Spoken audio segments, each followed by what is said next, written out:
It's time for the Japarut Rainbow Storm report in the Horsham District Footy League. And Big Peter Weir is with us. G'day, Weary. How are you?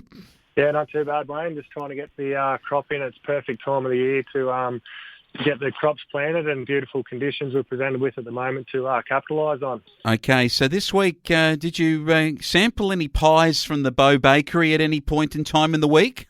Oh, they need a delivery service, Flo, man. I've actually been a little bit too busy to sneak in there, but opportunity I get, I'll be straight in. So what's the commentary around you actually kicking more goals than Jay Kerwood in the weekend's game? A bit of luck, I think, Flo, man, but yeah, it was good to get a few on the board. We'll get to that in a minute. Harrow Balmoral got a few on the board. Yeah, you normally get a few pies on the board too, I thought. But anyway, 20 goals, 20 for the Kangaroos, 140. Pimpanayo, 7-6-48. Clint Burdett's boys came thudding back down to earth. Yeah, tough afternoon there. There must have been a bit of a breeze, and Pimp were competitive in the two quarters. They had the breeze, but Harrow were able to kick a big score when they took advantage of the breeze and run away easy winners. They did. Caniva got their first win of the season. They beat Taylor's Lake 14-8 to 10-7. They only just got there. It was very even to three-quarter time. Yeah, you're right, Flo, man. It took right until the last quarter, and Shane Doonan, I think his name is, kicked 6 goals, and he was a big reason why they got over the line in that last quarter. Yeah, Hannigan also helped him with 3, and the Cougars would be pretty happy with that. You get them this week. We'll talk about that in a moment. And you would have to say that the performance by the Swifts thrashing Nuttymuck 21-20 to 10-4. Have the Swifts emerged as possibly a real power this year?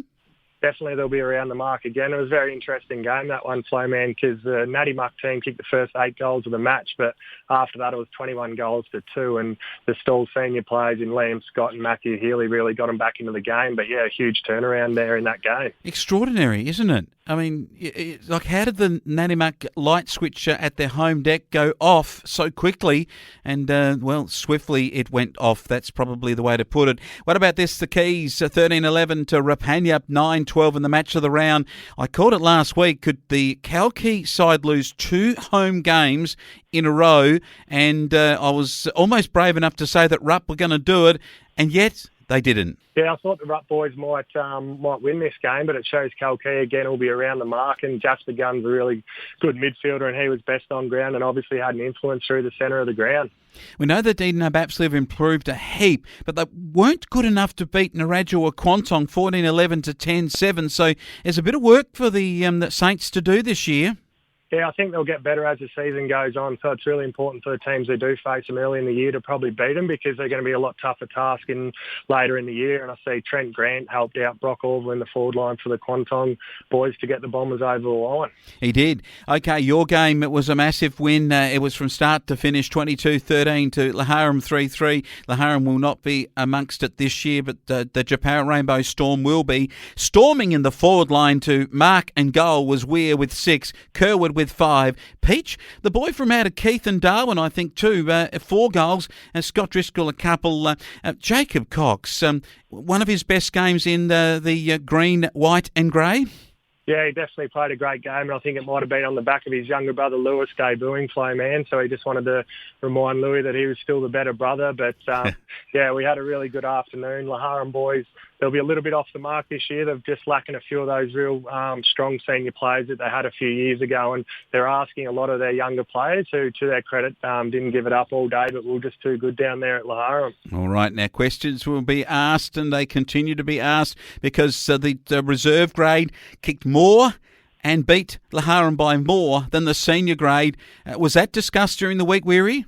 It was very pleasing to see the reserves boys kick such a strong score. That hasn't happened for a few years, and Matthew Cousins up forward with 7 goals would have doubled his career tally, I reckon, there. So he's pretty happy with himself. But, the boys will have to look to this week to try and make it 3 in a row. All right, Paddy O'Halloran and Jaden Jamison, good players too. Cody Effort amongst it. Jesse Effort booted 4, and O'Halloran with 4 and 3 to Gelligan in a big win, massive win. The lads haven't had that sort of a win for quite a while, so that is terrific for the reserve grade for the Storm. Having a look now, Weary, at the junior grades and the 17s. We know that Laharam are always good in this area, and they came out firing in the 17-year-old grade. They were just too good. Yeah, well, in the under-17s, it ended up being a forfeit, Flo, man. But in the under-14s, you touch on there, the Laharan boys were too good. And I'm not quite sure whether a couple of the under-17 boys didn't sneak back to the under-14s for that game, because they did present with a pretty strong old sort of group. But, Ryder Gould and also Parker Gould were really good in the under-14s. Yeah, my apologies to the folk that is the 14s, that they absolutely creamed you in then that forfeit, because they this year have announced that they don't have a 17s, but that's just a big surprise. I think I'm still shaking my head with that. But well played to your lads, that Ryder Gould, Fletcher Kelly, Parker Gould, William Fisher, Dustin Eckerman and Lenny Weir getting amongst the better players there. Okay, off the field, the netballers, I think, went down to Laharam too, just by the way, but played a good first half. Ash Clugston, big injury for you blokes. Yeah, he's been in great form. I told you he could play any position, but this year he's been playing full back, Flo, man, which I didn't expect, but he's turned himself into Steve Silvani back there, but just unfortunately now he's got a fracture in his lower leg, so Ash is going to have to miss 6 or 8 weeks, but he usually is a quick healer, so look for him to have an impact in the second half of the season. Okay, and now, is this the truth in the rumour, Weary, that you haven't had to go to the op shop to find any 80s clothing because you've actually got enough of your own? Well, it does make me feel a bit old being born in the 80s, but we've got an 80s night this weekend at the club, and it'll be a great opportunity for the boys to get off the tractors and get together and listen to a few tunes and a bit of fancy dress, Flo, man. So it should be a fun night at Rainbow after the game against Caniva. So, Weary, do you know any of the Kylie Minogue and the Akadaka and that from the 80s? It's sort of your era? Well, I'd say there's been a fair bit of closet karaoke going on in the tractor cabs around the district, Flo, man. A few performances on Saturday night. All right, we're going to look forward to hearing all the gossip on the 80s night at the Rainbow Club Rooms. Okay, this week at your club rooms you face the Cougars in the morning. Let's start with the kids. I reckon a fair chance here. The Cougars should have a side, I think, from what I'm told. So a real fair chance for a win here. Yeah, the under-14 boys, they are strong opposition, the Caniva lads, but I reckon last year their very best game was against the Caniva in the same game, so they'll take a lot of confidence from that, and it should be a close start to the day in the morning there in the under-14. Okay, let's go to the 17s and Caniva in the 17s. How does this one look to you? I think Caniva will be much too strong, but last week with our boys having the game forfeited, and I think Caniva had the same result with Taylor's Lake, so it'll be great for both groups of young players just to get out on the park and have a game. Okay, the reserve grade's going to be real interesting because your boys coming off a big win, they would fancy themselves for another one here.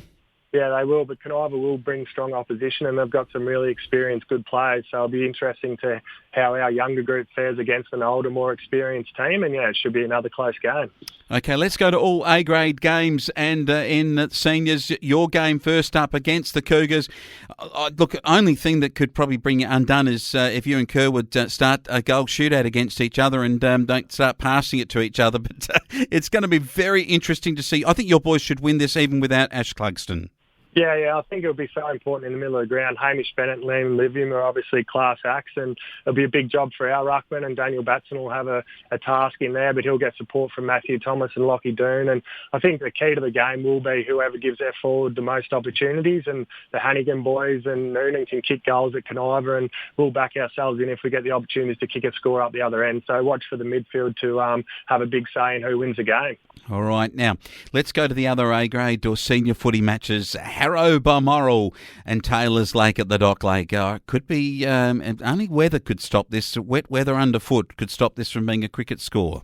Yeah, tough outing for the Taylor's Lake boys, and watch for the close boys to kick a bag each. Okay, Bombers and Tigers, it doesn't matter where Bombers and Tigers play and who they play, there's always a lot of rivalry, and these two sides are not too far away from each other geographically. Pimpanayo, though, at home, I reckon Narrabri might be floating Bomber Pies over onto the Western Highway.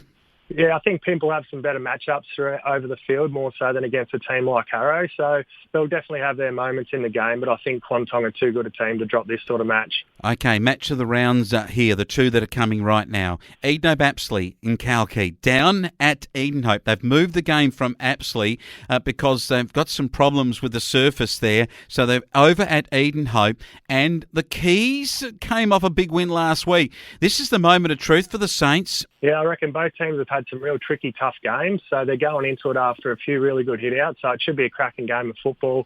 From all reports, the Edenhope boys are a stronger, older side and a bit slower. So if Kalkee can bring their intensity for 4 quarters, they might run away with this game. But if they don't bring that intensity they're renowned for, Edenhope will be right in it. So look for a close contest, but after last week's result, you got to back Kalkee. Okay, the Swifts and Rapanya over at the Rupp Panther Park. This is evenly matched and a little short distance travel for Swifts. Rapanya probably one of the closest to them. So that's a good game and a real good matchup.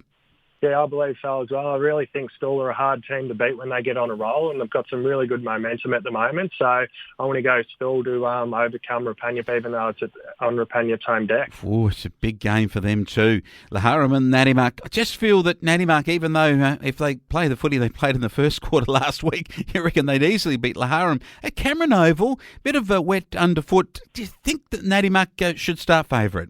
Yeah, I think Nadimak will win this game, even though the playing group will be giving their coaches some real headaches with their inconsistent form. But yeah, I think they'll have enough to overcome Laharam. But Laharam will really eyeball this game as a chance to win one at home. So watch for a pretty good contest with Nadimak just being too good in the end. Yeah, and that would to get him off the bottom of the table right now. Okay, Big Weary, I'll let you get back to the tractor and also I think to the op shop for some 80s classic wear for the big night on Saturday night at the Rainbow Footy Club at the club rooms. You have a great weekend.